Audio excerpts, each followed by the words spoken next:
Hey now, you're an all-star. Welcome to Through the Gears as we get set for NASCAR betting at the All-Star race in North Wilkesboro Speedway. We cashed in last week thanks to a Kyle Larson domination at Kansas and Alex Bowman's top 10 as well. We've got up to 5.5 units on our picks from the show, so hope y'all tuned in last week to Through the Gears and got yourself a little payday last weekend. Really solid day in the heartland for us. Like I said, we had one comment from Marcus Villarreal saying that he predicted Christopher Bell to win at Kansas, and he came oh so close. Needed one more lap to cash in those 11 to 1 odds, might I say, for Christopher Bell. So close, Marcus. Be sure to tune in. I didn't have Bell, but I was really close on getting him.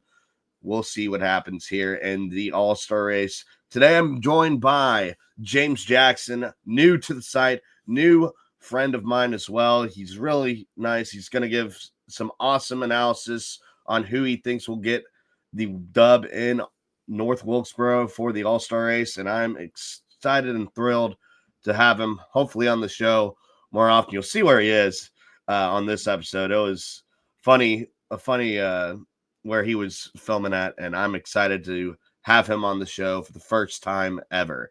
Let's see who can conquer both the Open and the All-Star race at the .625 mile oval as we go through the gears. Joining me now from a liquor store parking lot is James Jackson.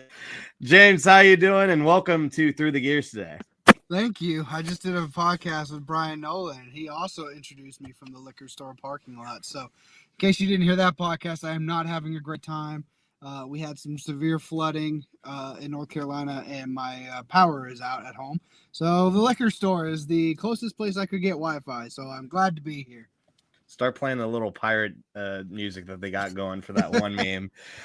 James Jackson on the way to the liquor store.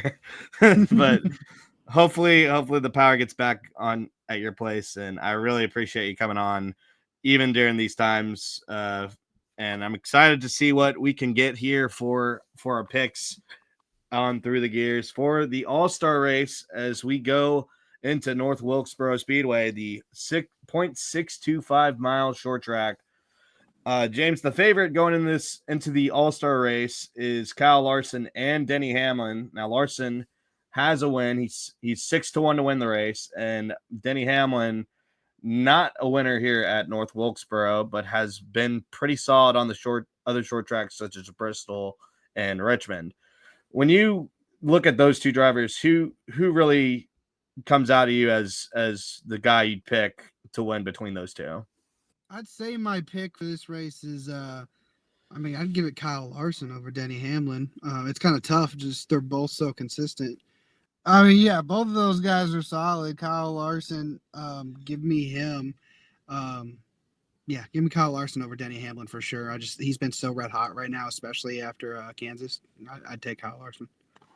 The only other guy that's won here in North Wilkesboro, and a guy I'm kind of looking at as well, is Joey Logano. He's at 9-1 odds. Ahead of him, though, there's a couple guys like William Byron at 8.5 to 1, Ryan Blaney 7-1, although he hasn't won quite yet. And then Christopher Bell at 6.5 to 1 as well. Those are most of the favorites going into this race, but again, Joey Logano pops out at me because, again, he's the defending winner here at the All-Star race, and he had a fast car last year.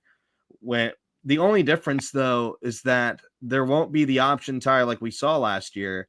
So, given that, do you think that Joey Logano is going to have a really good chance without the option tire? Or you think that he has the capabilities to do it on equal ground like everyone else? I'd like to say no. I don't want Joey Logano to win another All-Star race. I think it wasn't a popular pick last year when he did win, but Ryan Blaney's got a really solid chance. He's been really up front almost all season. Just unfortunate results. But no, I do not see Joey Logano winning again. Maybe a Ryan Blaney could outdo him for sure. Yeah, absolutely. Ryan Blaney has been waiting to get that win this season. It's been tough for the number 12 team, but they've been consistently getting top fives at other racetracks.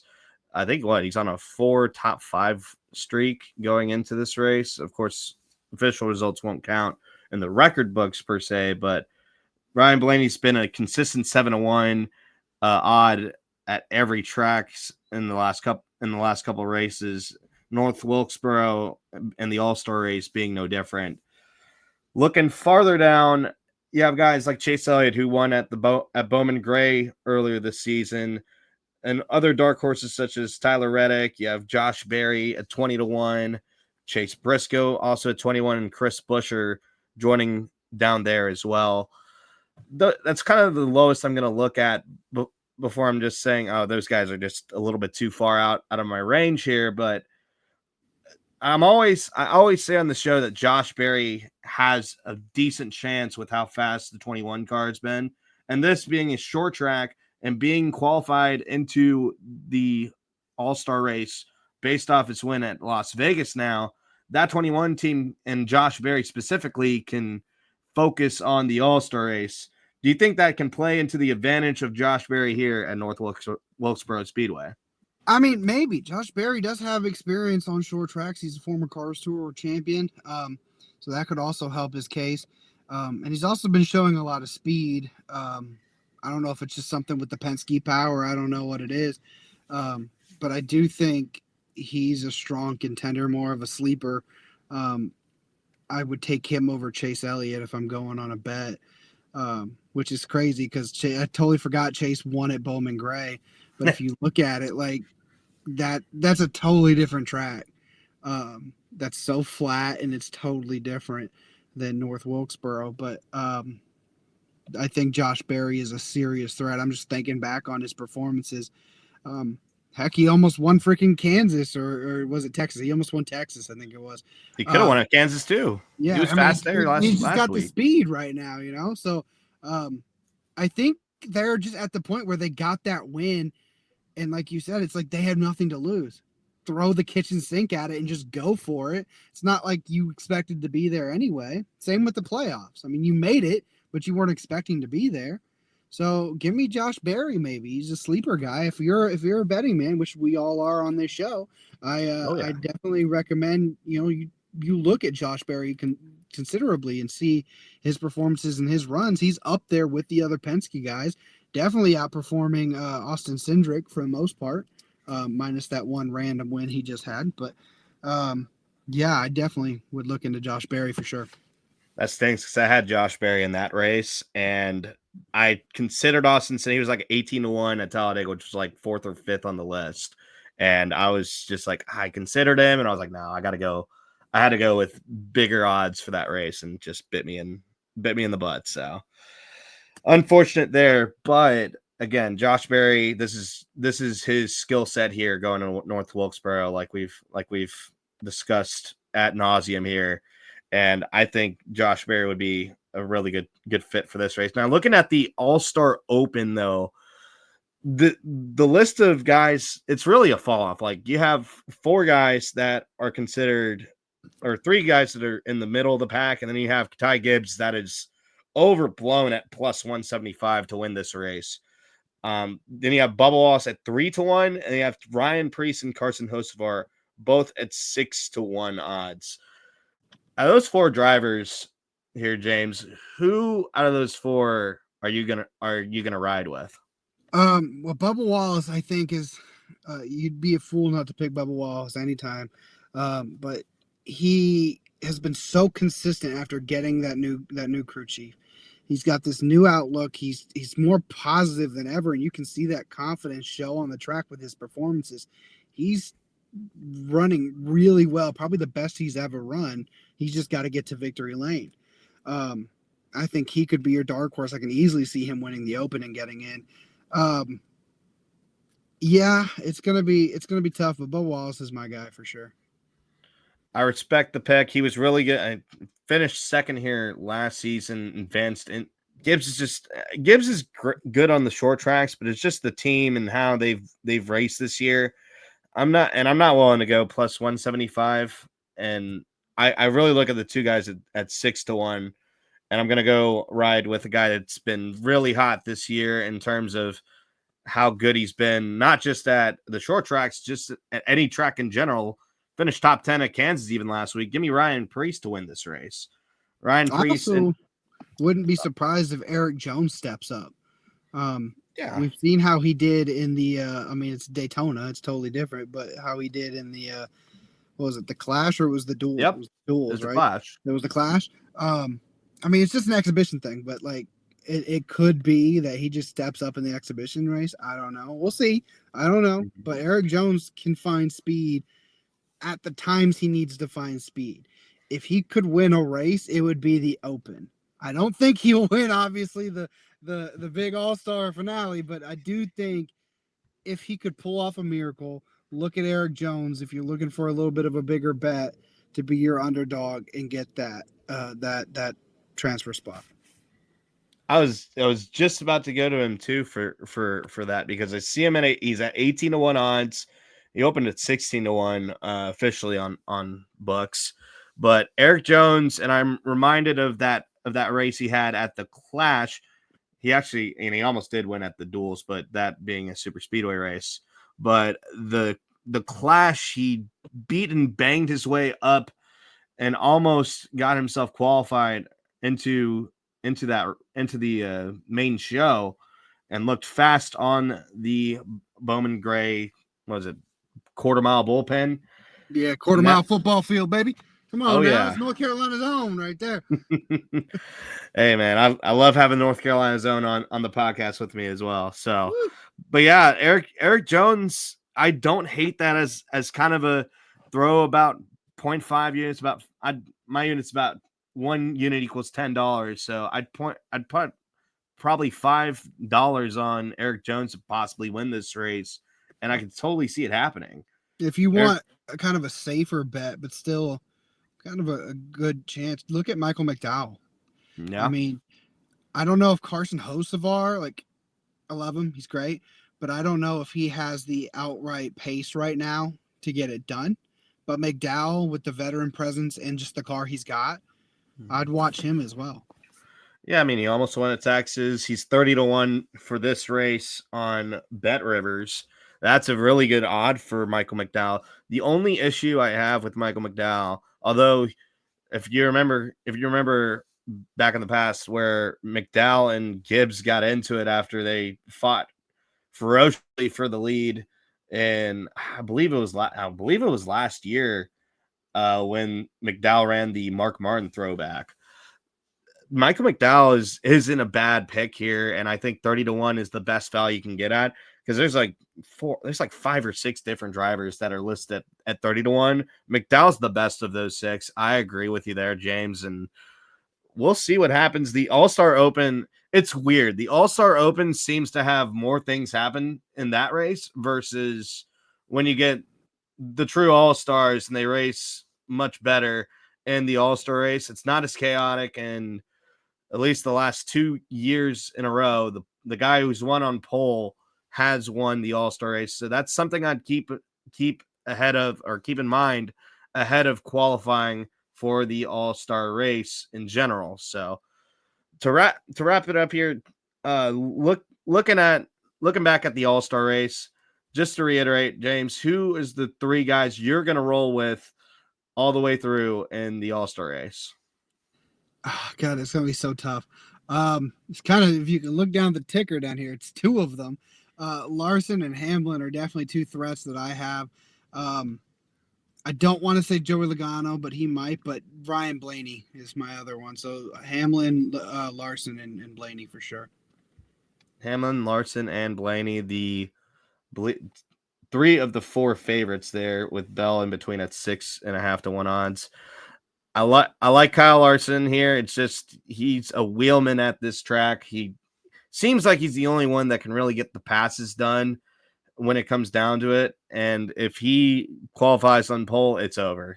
You're not getting past Kyle Larson here at North Wilkesboro Speedway. He's also a winner in the Truck Series and the inaugural race back at this track. I like Kyle Larson at 6-1 for my favorite. I'm gonna go down the list though. I will take Joey Logano. I think there's an opportunity. Yeah. I Yes. think there's an opportunity for him to get this done. And at 9-1 odds for the defending winner, option tire or not, I think you have to take the Joey Logano here with the 9-1. Better than his teammate Blaney at 7-1 odds. Although I don't hate the Blaney pick one bit. He's probably the first. He was the first man off my list last week. He's the first man off my list this week. I'll give Blaney the credit there. But you changed my mind here, James, for my last pick. I was gonna go Chase Elliott at 10-1, but I'm gonna go risk it. I'm gonna do it again. I've said his name more times than I can count since his Vegas win. I'm gonna go Josh Berry at 20-1 for the value pick. I think Berry could get it'd be a significant win if for both Wood Brothers Racing and the All-Star race here at North Wilkesboro Speedway. And just for your pocketbooks at 20-1 odds. I'm gonna take Josh Berry. Probably it feels like every week at this point. Like Toke 600's coming up, and he's been fast at a mile and a half. So we'll have to see next week and see where his odds stand for that week. Going into our units for the outright winners, Kyle Larson at 6-1 odds. I'd put another 3-unit bet on the same bet we made when he won at Kansas. We get a little bit more profits from him, obviously winning at that unit allocation. So I'd go 3 on him. I'd go 2 units on Joey Logano at his 9-1 odd marker. It'd be just about the same winnings if Larson won versus Logano -1 unit from the 3-unit versus 2-unit bet at his 9-1 odd. And then with Josh Berry, I'd get him at 20-1 odds. It'd be the exact same win if Kyle Larson won as well. So getting equal winnings from any of the guys who are picking on the All-Star race side. For the open win, Ryan Preece is 6-1 odd. I'm only going to put about 1.5 units on that, mainly because, again, Ty Gibbs is still racing in this race. And if he gets the pole, it's going to be tough to pass him. And then you still have guys like Bubba Wallace. You might have Carson Hocevar sneak in there. It's a little bit not as clear cut to see who wins that race. And then the aforementioned Eric Jones upset at 18-1. I'd only put 0.5 unit on that, like I mentioned earlier in the episode. Eric Jones to win would pay out about 9.5 units there. Brian Preece would pay out about 10.5 units on his side. For prop bets, I'm only going to put 2 prop bets on this one. I'm going to go Kyle Larson's top 3, which is a +175. I'll put another 3 units on him there. And then Chase Elliott's top 5. I was going to take him for the win until I got dragged away from Josh Berry. I'll take his top 5 at +135 at 2.5 units. He's been too good at the short tracks to ignore him completely. And Chase Elliott getting a top 5, I think, is very doable for the number 9 team, especially after the speed they had at Kansas and the speed they had at Martinsville as well. I think as long as the pit crew does their job, they will get it done. Let's get back to the rest of the episode with James Jackson. For our final segment here, James, I'm gonna take a quick look at the Truck Series. Pick your poison here. I picked Corey Heim last week. He was dominating, and then he fell out of the race in Kansas. He was at 1.5-1 last week. Who's your pick to win that race in North Wilkesboro this weekend? I'm not going to argue with you. I'm going to go Corey Heim. Man's just red hot, man. I don't know. Corey Heim's got the speed. Didn't get it done last week, but I feel like Corey Heim can do it for sure. I'm looking on DraftKings Sportsbook. Guess who's in this race? Who? Kyle Busch. Oh, Kyle Busch is racing. Who's he racing for? Spire? No, yeah, he's racing for Spire, either in the 7 or 07. Give me Kyle Busch, dude. Change my vote. We saw him whoop some tail at Atlanta. Give me Kyle Busch. The quick switch up.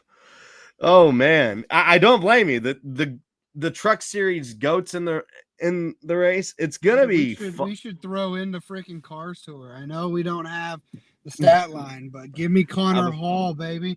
Connor Hall. I'm about to say I don't know where to bet the Cars tour, unfortunately, You just but got to pay Dale under the table, just probably. pay Dale Jr. under the table, and you got it. Be sure to catch the Cars tour on Fox Sports 1, and also take a look at James Jackson's content, his interview with Dale Jr., and all of his lovely Cars tour stuff that is on Front Stretch Grassroots. And for me, though, it's tough because like I feel like if I'm gonna pick Corey Haim, someone else is gonna win, and then I pick someone else to win, it's gonna be Corey Haim. It's Well, 50-50, brother. it really feels like, yeah, it literally is 50-50 between Corey Haim versus the field. But give me Lane Riggs. Lane Riggs has been fast here. He's 6-1. He is a short track god. Now I think he did just drop out of the North Wilkesboro race for the Cars tour. Would have been double duty for him. He said he wants to focus more on the Truck Series effort there, so it's exactly he's why I'm all picking his him. effort into that Truck Series race. So don't sleep on him. That's exactly why I'm picking him. Lane Riggs, 6-1. He's focused. He's hungry after the disqualification at Kansas, where he finished second in that stellar finish. He gets it done. 6-1. Lane Riggs for Front Row Motorsports, just like Joey Logano did at Texas Motor Speedway, somehow, some way, after his disqualification.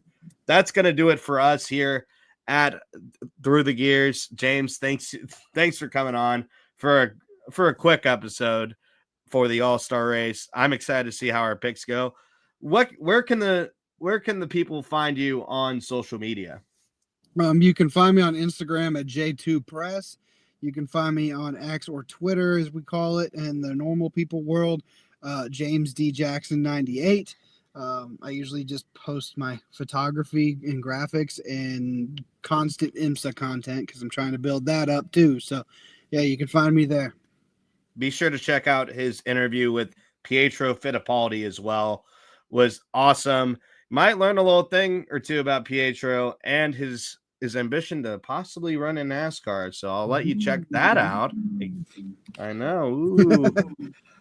Catch me at Wyatt W Racing on Twitter. Catch me at Wyatt_GameTime_Watson on Instagram as well. And I appreciate every single one of you coming on the show and supporting Through the Gears each and every week. You can also find other shows on the Front Stretch Podcast Network, including the aforementioned Bringing the Heat with Brian Nolan, with special guest, yours truly, James Jackson, again. He's pulling his own double duty. Kyle Larson, the Kyle Larson double, man, this is the James Kyle's Jackson got nothing on me. I'm at an ABC store doing this in the parking lot, brother. He got nothing on me. As they say in the hotspot going, I'm cutting in and out. I'm pulling the real double duty here.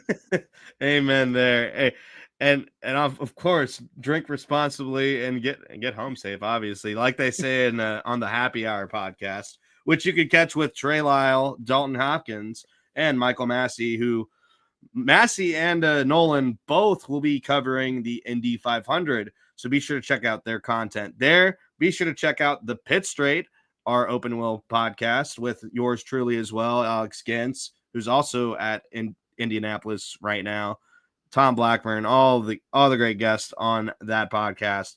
And then Caleb Barnes post race after the All-Star race to cover instant reactions to what happens in North Wilkesboro Speedway.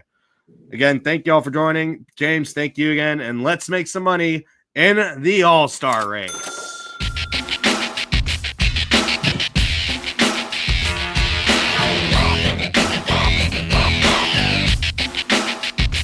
Steven Stump of FrontStretch.com here. Come back for more great racing videos, and if you like us, don't forget to hit that subscribe button.